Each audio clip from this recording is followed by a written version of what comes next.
यमराज ने अपने एक दूत को पृथ्वी पर भेजा। एक स्त्री मर गई थी, उसकी आत्मा को लाना था।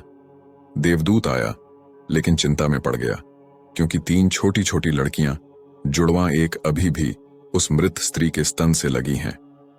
एक चीख रही है, पुकार रही है, एक रोते रोते सो गई है, उसके आंसू उसकी आंखों के पास सूख गए हैं।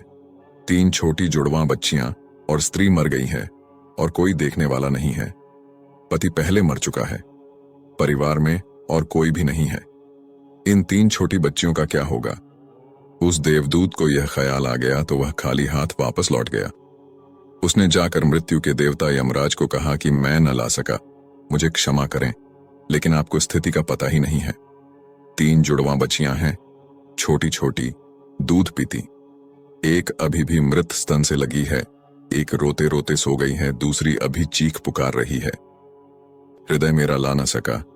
क्या यह नहीं हो सकता कि इस स्त्री को कुछ दिन और जीवन के दे दिए जाएं? कम से कम लड़कियां थोड़ी बड़ी हो जाएं, और कोई देखने वाला नहीं है। मृत्यु के देवता ने कहा, तो तू फिर समझदार हो गया। उससे ज्यादा जिसकी मर्जी से मौत होती है, जिसकी मर्जी से जीवन होता है, तो तूने पहला पाप कर दिया, और इसकी तुझे सजा मिलेगी। और सजा यह है कि तुझे पृथ्वी पर चले जाना पड़ेगा, और जब तक तू 3 बार न हंस लेगा अपनी मूर्खता पर, तब तक वापस न आ सकेगा। इसे थोड़ा समझना। 3 बार न हंस लेगा अपनी मूर्खता पर, क्योंकि दूसरे की मूर्खता पर तो अहंकार हंसता है। जब तुम अपनी मूर्खता पर हंसते हो तब अहंकार टूटता है।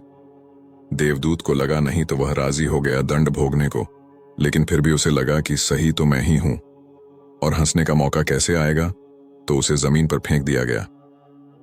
एक मोची सर्दियों के दिन करीब आ रहे थे और बच्चों के लिए कोट और कंबल खरीदने शहर गया था, कुछ रुपए इकट्ठे करके। जब वह शहर जा रहा था तो उसने राह के किनारे एक नंगे आदमी को पड्डे हुए ठिठुरते हुए देखा। यह नंगा आदमी वही देवदूत था जो पृथ्वी पर फेंक दिया गया था। उसको दया आ गई, और बजाय अपने बच्चों के लिए कपड़े खरीदने के, उसने इस आदमी के लिए कंबल और कपड़े खरीद लिए।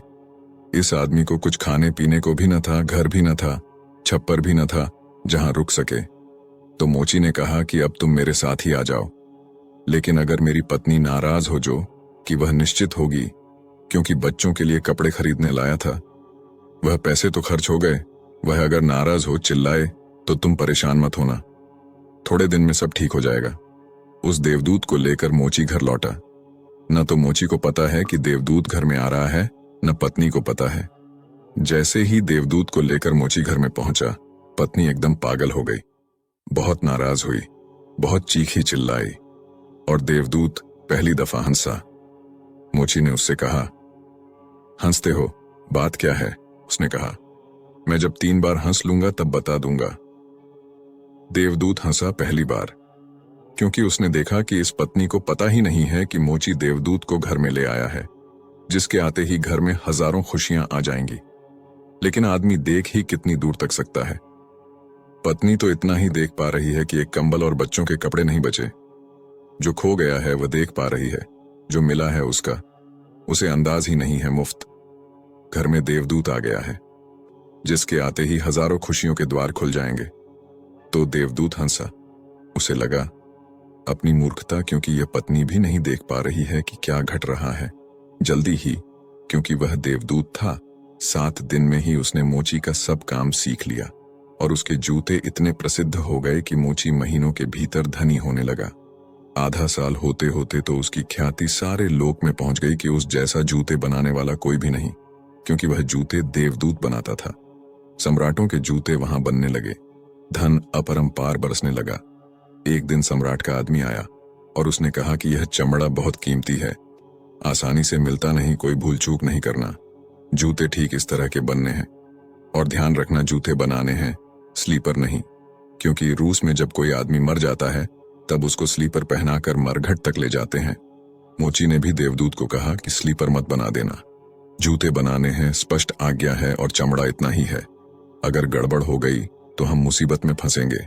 लेकिन फिर भी देवदूत ने स्लीपर ही बनाए। जब मोची ने देखे कि स्लीपर बने हैं तो वह क्रोध से आग बबूला हो गया। वह लकड़ी उठाकर उसको मारने को तैयार हो गया कि तू हमारी फांसी लगवा देगा, और तुझे बार बार कहा था कि स्लीपर बनाने ही नहीं है। फिर स्लीपर किस लिए? देवदूत फिर खिलखिलाकर हंसा। तभी आदमी सम्राट के घर से भागा हुआ आया। उसने कहा, जूते मत बनाना, स्लीपर बनाना, क्योंकि सम्राट की मृत्यु हो गई है। भविष्य अज्ञात है, सिवाय उसके और किसी को झात नहीं, और आदमी तो अतीत के आधार पर निर्णय लेता है। सम्राट जिंदा था तो जूते चाहिए थे, मर गया तो स्लीपर चाहिए।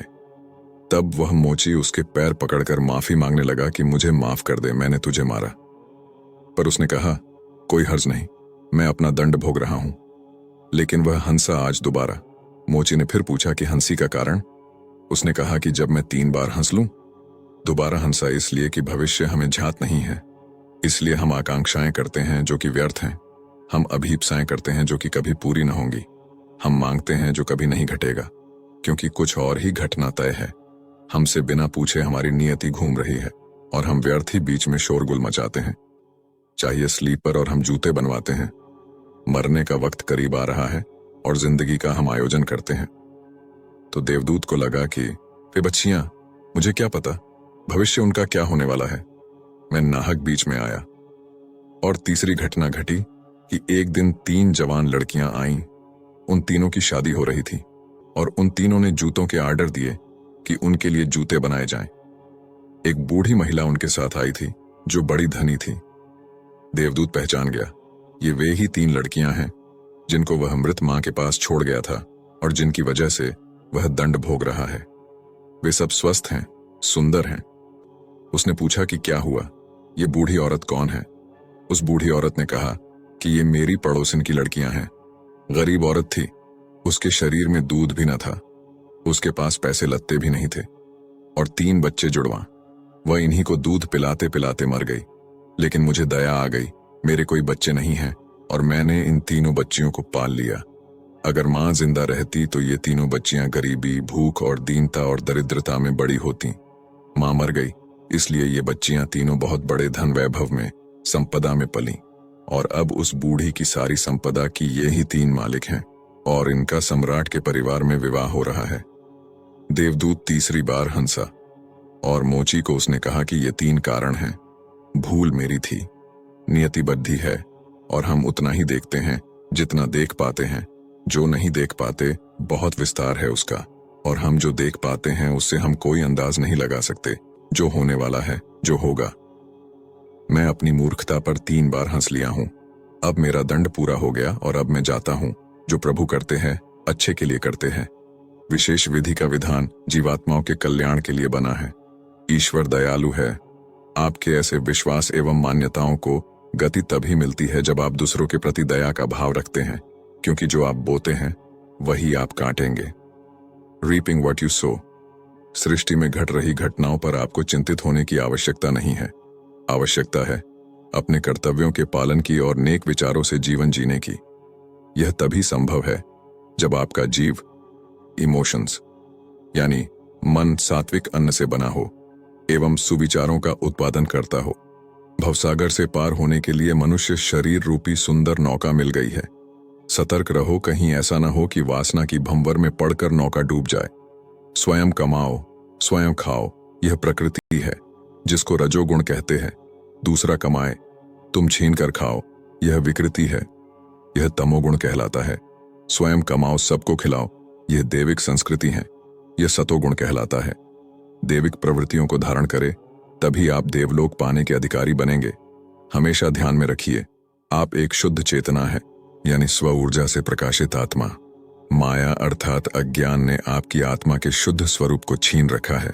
अतः माया अर्थात अज्ञान से पीछा छुड़ाइए और शुद्ध चेतना को प्राप्त कर परमानंद का सुख भोगिए।